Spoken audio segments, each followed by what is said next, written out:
Hello students, today's topic is coordinate geometry और analytical geometry। पहले मैं coordinate geometry या जिसे analytical geometry कहते हैं इसे क्लियर कर दूं, इंट्रोड्यूस कर दूं इसे। सन 1637 ईस्वी में रेने डेकार्ते ने ज्यामिति और बीजीय गणित को के बीच एक संबंध स्थापित किया। इससे पहले ज्योमेट्री में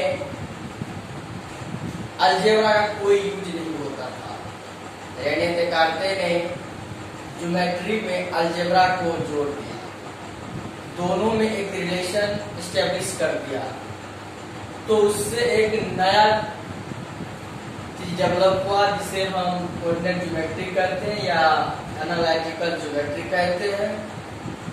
तो हम इस कोऑर्डिनेट ज्योमेट्री में ये जो कुछ कॉमन सिस्टम हमने लिखा है इसके बारे में पहले बता दें, उसके बाद आगे बढ़ेंगे।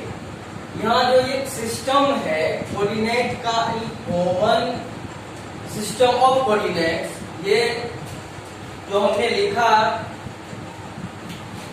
नंबर लाइन सिस्टम, तो नंबर लाइन सिस्टम ये कोऑर्डिनेट का कुछ सिस्टम है। Cartesian coordinate system, polar coordinate system, cylindrical and spherical coordinate system, other commonly use system, फिर इसमें होमोजेनियस कोऑर्डिनेट सिस्टम और भी है, इसके कई हैं, लेकिन हमने कुछ कॉमन कोऑर्डिनेट सिस्टम को लिखा है और इसके बारे में अभी इंट्रोड्यूस करते हैं ताकि समझ में आ जाए ये बात। कोऑर्डिनेट ज्योमेट्री का है तो बहुत इसके ढेर सारे टॉपिक है, लेकिन मैं नंबर लाइन इसको बारी बारी से कर दूं, और भी है, लेकिन मेनली जो है ये कॉमन चीज जो यूज करेंगे नंबर लाइन सिस्टम।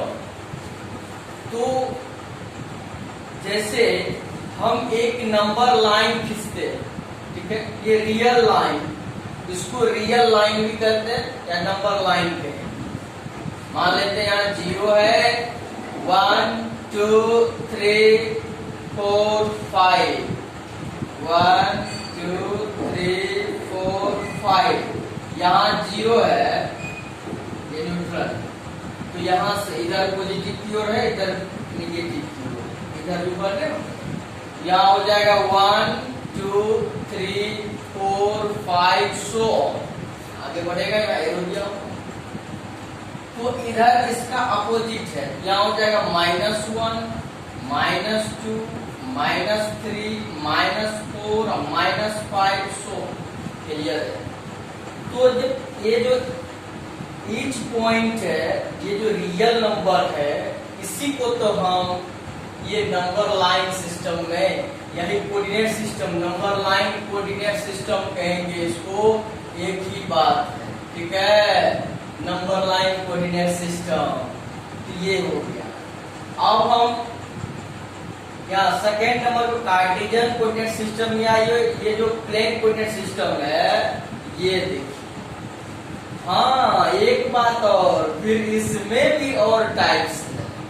तो मैं यहाँ पर जो ये 90 डिग्री है वर्टिकल, यहाँ इस पर हम एक्सप्लेन इसका करने जा रहे हैं। तो इसमें भी कुछ और बातें हैं, उसको हम आगे करेंगे। यहाँ इसको हम एक्स एक्सिस कहते हैं, इसको वाई एक्सिस कहते हैं। तो एक्स एक्सिस में ये प्लस है, यहाँ पर एक्स लिखते हैं और माइनस वाले जिसका अपोजिट वाला को डैश कर देते हैं, एक्स डैश। यहाँ प्लस है, इसको हम वाई लिखते हैं और यहाँ हम वाई डैश लिखते हैं माइनस की तरफ।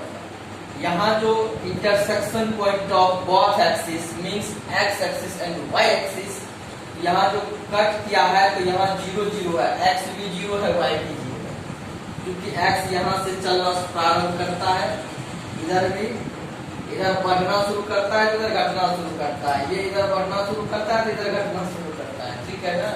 ये y एक्सिस का और ये x एक्सिस होगा। तो यहाँ यदि 1 2 3, यहाँ भी 1 2 3, 1 2 3, 1 2 3।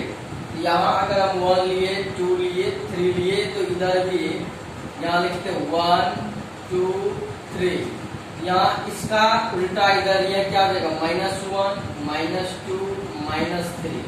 इसका लिए क्या -1 -2 -3। अब ये कोई कभी कभी कुछ स्टूडेंट ये भी पूछ देता है कि सर ये जो -1 -2 -3 इधर नहीं लिख सकते हैं। हाँ लिख सकते हैं, इस कोई दिक्कत नहीं है। हमने इसलिए माइनस इस साइड में लिखा है, इसको इधर लिखता तो ये माइनस माइनस दोनों एक सेम जैसे दिखता, इसीलिए हमने इस तरह से लिखा। और कभी कभी कहता है कि ये जो लिखे नीचे ऊपर नहीं लिख सकते। हाँ लिख सकते हैं, वो देखने में जो अच्छा लगे उस तरह से लिख सकते हैं। तो अब यहाँ जो है ये x एक्सिस y एक्सिस जब एक दूसरे को कट करता है किसी एक प्लेन पर, तो 1 2 3 4 4 भाग में बढ़ जाता है प्लेन। ये प्लेन फिगर है, बोर्ड एक प्लेन फिगर है। प्लेन फिगर पर x एक्सिस y एक्सिस जब एक दूसरे को कट किया है 1 2 3 4 भाग में बढ़ गया। ये परपेंडिकुलर जो है सो इंटरसेक्ट किया है, इसको कट किया। अगर ऑब्लिक कट करता तो फिर वो अलग टॉपिक। ठीक, इसलिए मैंने यहाँ कर दिया। इस तरह से बारी बारी से सब पर फोकस कर रहे हैं। फिर अगर उसमें भी फिर बातें और आ गई, ठीक है, उस पर आगे चर्चा करेंगे। तो 1 2 3 4, तो इसको हम फर्स्ट क्वाड्रेंट करते हैं, जो क्वाड्रेंट करते हैं, क्योंकि 1 2 3 4 ये पूरे को 4 भाग में बांटते हैं। क्वाड्रेंट मतलब चतुर्थांश, उसका चौथा अंश, चौथा भाग। तो 4 भाग है 1 2 3 4। तो 4 भाग में ये पहला भाग है, दूसरा भाग है, तीसरा भाग है, चौथा भाग है। क्लियर ना? इसीलिए इसको फर्स्ट क्वाड्रेंट कहते हैं, इसको सेकेंड क्वाड्रेंट कहते हैं, इसको थर्ड क्वाड्रेंट कहते हैं, इसको फोर्थ क्वाड्रेंट कहते हैं। तो चलिए हम लिख देते हैं इसको फर्स्ट क्वाड्रेंट। क्लियर है? और ये है सेकेंड क्वाड्रेंट।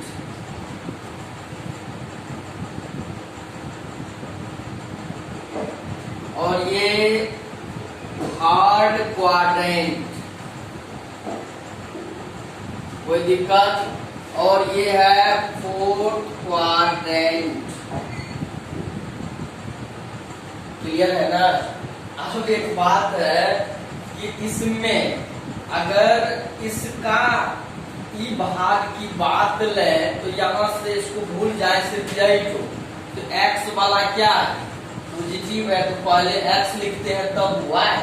अगर किसी पॉइंट का कोऑर्डिनेट लिखते हैं तो पहले x वाला तब y वाला। इसको याद रखना, इसको लिखते हैं x, y, ऐसे करके लगाते हैं। क्लियर है ना? ऐसे लिखते हैं, ये याद रखना है इसको। तो x वाला में तो अब देखते हैं कि ये x वाला है तो क्या है, ये पॉजिटिव है। पॉजिटिव है ना x वाला, प्लस वाला, तो कॉमा लगाएंगे। ठीक है, तो फिर y वाला देखते हैं, क्या y वाला भी तो पॉजिटिव है। तो प्लस प्लस यानी कि x प्लस y प्लस, ये x वाला है, ये y वाला है। क्लियर है? तो x भी प्लस y भी प्लस, इसीलिए फर्स्ट क्वाड्रेंट में प्लस प्लस। चलते हैं सेकेंड क्वाड्रेंट में, तो पहले x वाला न लिखेंगे, पहले क्या, पहले x। तो x वाला ये है, देखते हैं इसमें ये माइनस लगा हुआ है। तो चलो भाई इसमें माइनस, चलो तो उसके बाद y वाला ना, तो y वाला देखते हैं प्लस में है, तो यानी कि ये हो गया माइनस प्लस। सेकेंड क्वाड्रेंट में माइनस और प्लस, क्योंकि ये माइनस है। और थर्ड क्वाड्रेंट में देखते हैं पहले x वाला ना, तो x वाला क्या होगा, माइनस, या माइनस लगा हुआ है। y वाला, और y वाला भी माइनस, तो यहाँ पर हो जाएगा माइनस माइनस। क्लियर है? और इसमें आएंगे तो पहले तो x वाला में लिखते हैं, x वाला ये तो प्लस है, तो ये यही लिख देते हैं, ये प्लस है। और y वाला लिखेंगे, क्योंकि ये भाग जो है, ये वाला भाग घेरा हुआ है, कौन कौन से, इससे और इससे, इसी दोनों से घेरा हुआ है भाग, ये वाला भाग। ये जो कोऑर्डिनेट है, ये जो फोर्थ क्वाड्रेंट है, फोर्थ क्वाड्रेंट, ये वाला भाग से ऐसे, ये वाला भाग, ये वाला भाग, ये दोनों भाग घेरा हुआ है। तो ये प्लस, इधर वाला प्लस है, इधर वाला माइनस है, ये हो जाएगा फोर्थ में प्लस माइनस। क्लियर है? कभी कभी क्या होता है, इसको ऐसे याद रखने के लिए ऐसे क्या करते हैं, इसमें हम क्वाड्रेंट लिख देते हैं, यहाँ पर लिखते हैं क्वाड्रेंट, ठीक है। क्वाड्रेंट लिखने के बाद x का फिर y का, या हम ऐसे कर दें किसी पॉइंट का कर दें, या नहीं तो जगह है तो हम x का लिख देते हैं, x कोऑर्डिनेट, और फिर y, ठीक है। फिर जो पॉइंट का लिख देते हैं, तो x y हो जाएगा। इसका नेचर देख रहे हैं, अगर कहेगा फर्स्ट क्वाड्रेंट में x क्या होता है, सिंबल जो x का सिंबल होता है, तो फर्स्ट क्वाड्रेंट में क्या होगा, क्लियर नहीं, प्लस, x का क्या हो जाएगा, प्लस हो जाएगा, y क्या हो जाएगा, प्लस हो जाएगा, कोई दिक्कत इसलिए पूछेगा। यहाँ पर लिखेंगे सेकेंड क्वाड्रेंट है। ये एक चार्ट बनाते हैं, तो कभी कभी स्टूडेंट ये पूछने लगता है कि सर ये चार्ट समझ में नहीं आता, याद नहीं होता। अरे याद करने की बात है, उसको याद करोगे तब दिमाग में सेट कर लोगे। अब सेकेंड क्वाड्रेंट के, तो सेकेंड क्वाड्रेंट में x का क्या नेचर होगा, क्या नेचर होगा, नेचर होगा x का नेचर क्या होगा सेकेंड क्वाड्रेंट में, निगेटिव होगा। क्लियर है ना?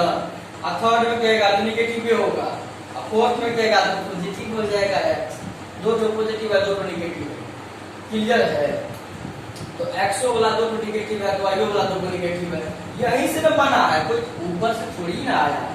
यहाँ x एक्सिस है, x वाला का पॉजिटिव है तो निगेटिव है, x वाला का y वाला का पॉजिटिव है तो निगेटिव है, तो x वाला का ही निगेटिव और y वाला का ही निगेटिव, दो निगेटिव वाले हो गया।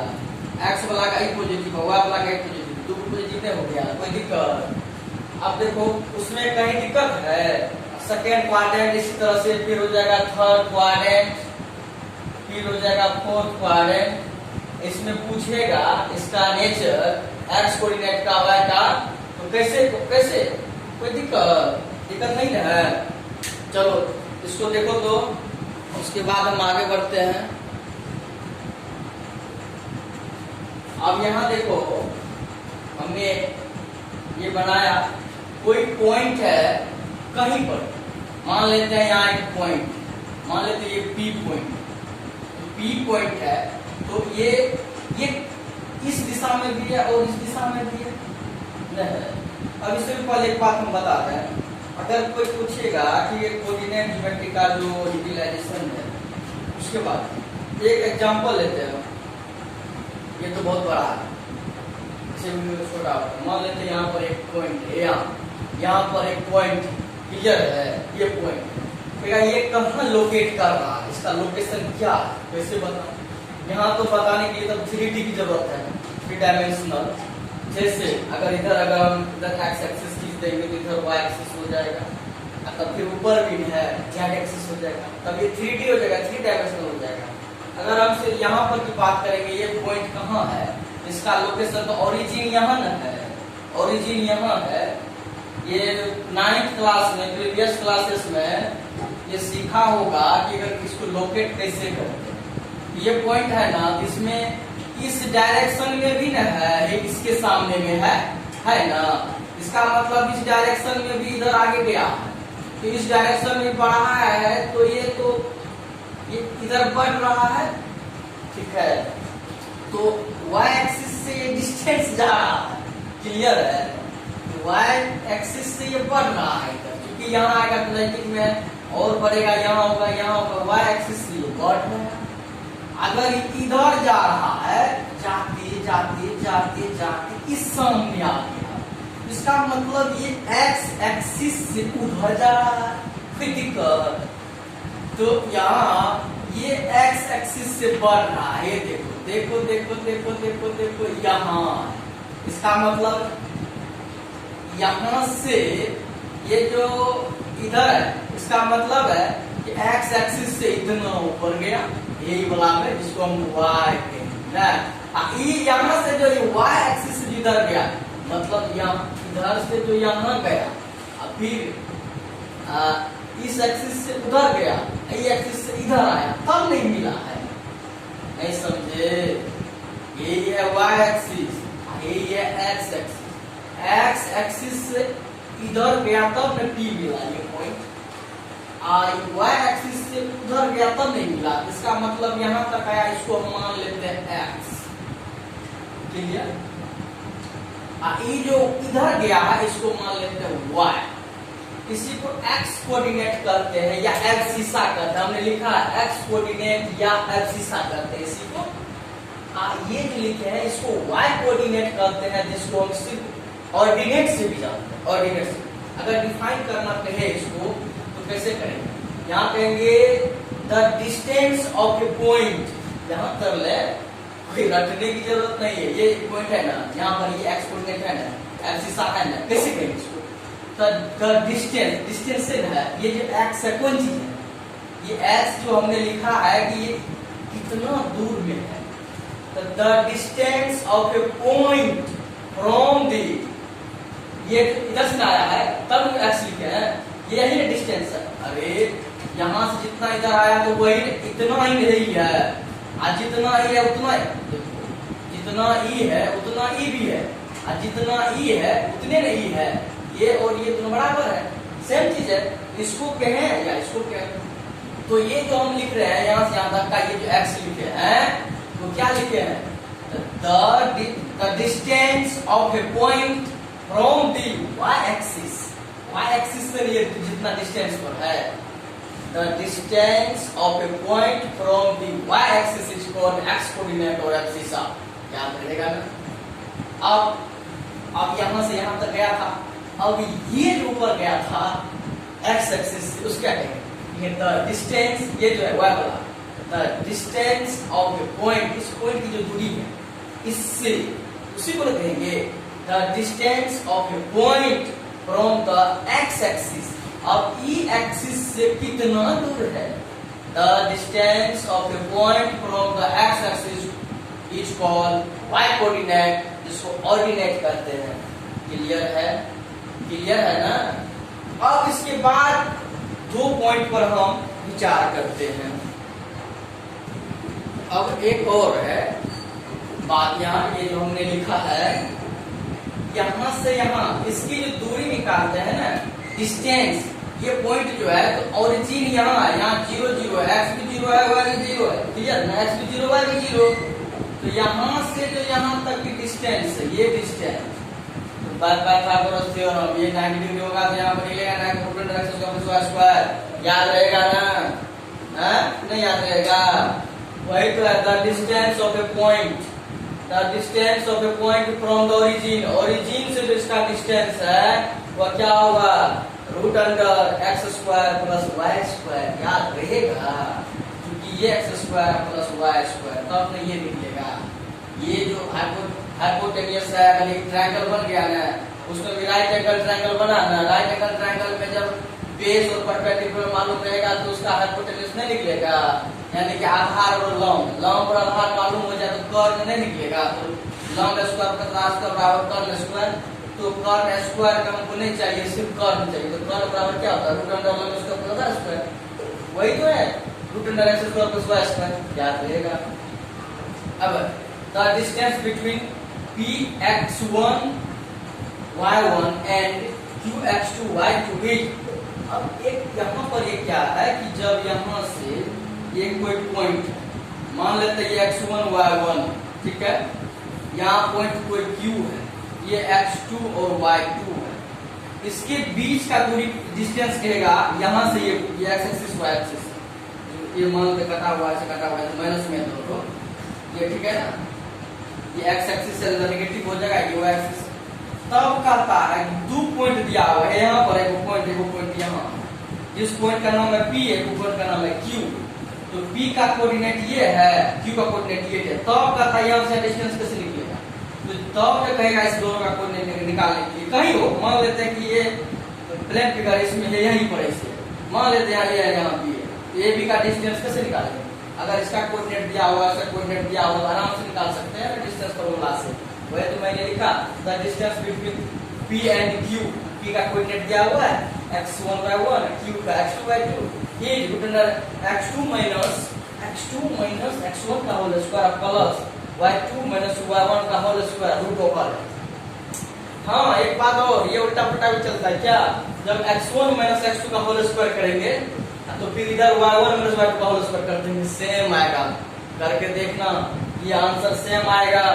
x2 माइनस x1 का होल स्क्वायर और y2 माइनस y1 का आंसर है ना, तो ये भी उल्टा अगर हो जाए, x2 माइनस x1 किया है तो x1 माइनस x2 करेंगे का होल स्क्वायर, फिर y1 माइनस y2 का होल स्क्वायर, दोनों करेंगे ना तो सेम आएगा। क्लियर है? और आगे देखो, ये लिखो और आगे देखो। अब देखो, तभी से डिस्टेंस फॉर्मूला देख लिया। डिस्टेंस फॉर्मूला में क्या देखा? Root under x square plus y square क्या है? Distance of a point from the origin, ये देख लिया।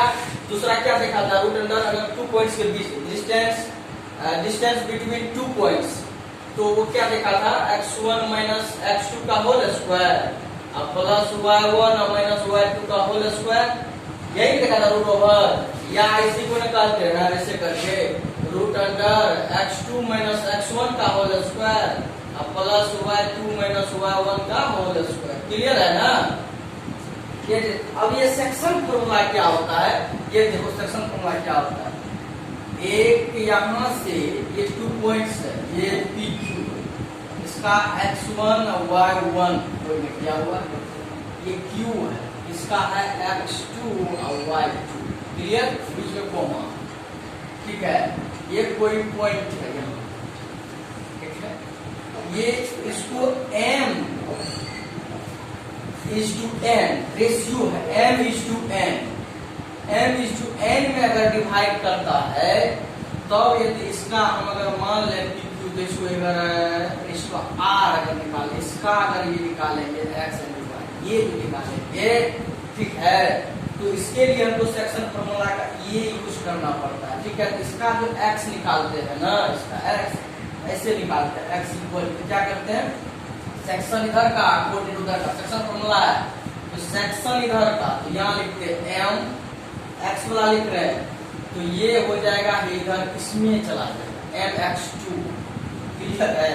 सेक्शन इधर का तो कोऑर्डिनेट इधर का, फिर प्लस, अब ये सेक्शन इधर का ले रहे हैं तो कोऑर्डिनेट हो जाएगा इधर का, x वाला, इसलिए x वाला पे जाएंगे प्लस nx1 बटे m प्लस n, ये दोनों में होता है m प्लस n।